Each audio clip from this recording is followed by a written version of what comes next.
Hello and welcome to this podcast. Today we are going to be talking about the risk to community well-being from displacement due to climate change.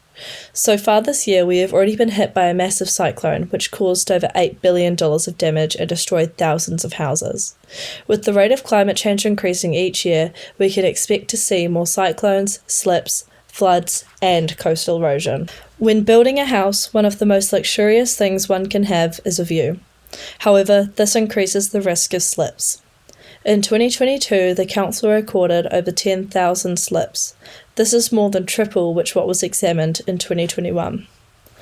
Earlier this year, New Zealand saw the devastation that floods can cause, as both Napier and Auckland experienced extreme flooding. Floodwaters in Napier reached so high, entire houses were underwater.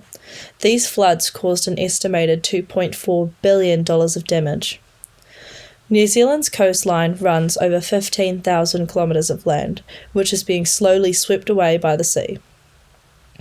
This is a major issue in New Zealand, especially since insurance companies refuse to cover houses being damaged by coastal erosion. Over the next decade, an estimated 17,000 houses in Auckland are going to be deemed uninsurable due to coastal erosion.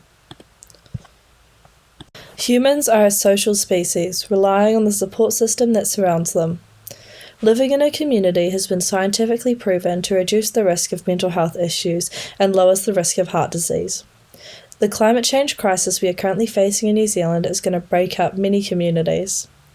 The increase in flooding, slips, and coastal erosion is going to destroy thousands of people in New Zealand's homes, forcing them to go find somewhere else to live. In New Zealand, 39% of Kiwis say they do not have home insurance.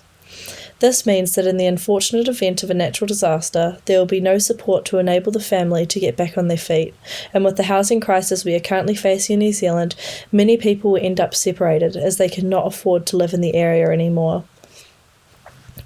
The separation of communities through the impacts of climate change is not only going to impact New Zealanders' well-being, but in order to solve the problem and reduce the risk of displacement of families, the best solution would be to make the houses and buildings more secure based on the hazards they may be facing. Evaluating houses and identifying what is needed to protect the house from the climate hazards is the best solution. Not only this, but giving support in making these changes would also be necessary. This is because by informing people, you are ensuring they are getting all the information needed and are able to put in a plan of what to do next.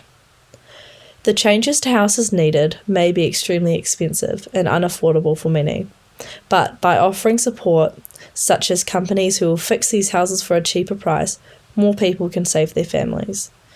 This issue of displacement will cause problems to New Zealand in thousands of different ways and be detrimental to our economy.